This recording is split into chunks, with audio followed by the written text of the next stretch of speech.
Hi guys! Welcome back again to my YouTube channel. For today's video and another tutorial video na naman ang aking share sa inyo. Kahapon, gumawa ako ng tutorial kung paano gumawa ng thumbnail para sa inyong mga YouTube videos. Sa mga hindi pa nakapanood, ilalagay ko sa description box yung link. Actually, continuation ito ng tutorial ko about sa thumbnail. After natin mag-edit ng thumbnail, ituturo ko naman sa inyo kung paano maglagay ng thumbnail sa iyong YouTube video gamit ang YouTube Studio apps. So without further ado, let's start.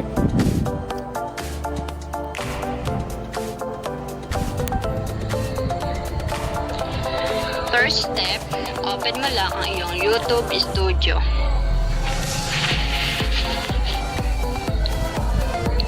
Then, click mo yung 3 lines sa upper left.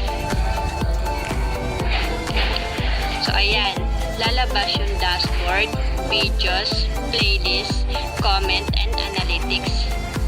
Dahil maglalagay tayo ng thumbnail, i-click lang natin itong videos. Ito na ngayon lahat ng in-upload mong videos.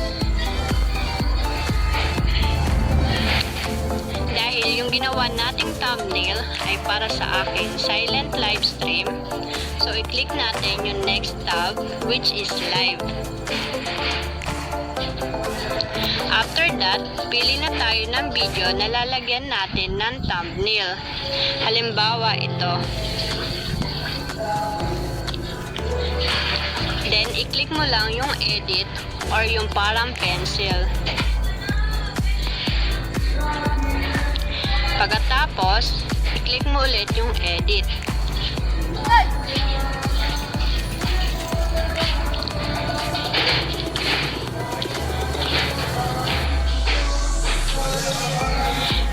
Pagkatapos, i-click mo yung change.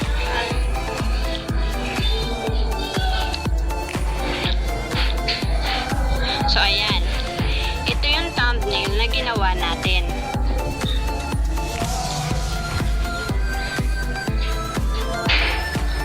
Then, click select.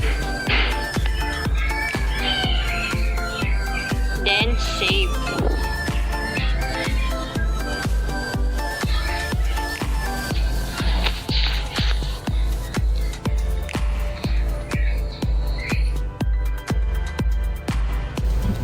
Yun lang guys. Ganun lang kadali maglagay ng thumbnail sa ating YouTube video.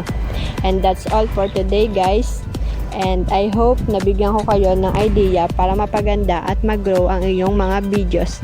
At kung nagustuhan mo ang aking tutorial video, please hit the like button and don't forget to subscribe my channel and click the notification bell para updated ka sa aking mga upcoming videos. Thank you for watching.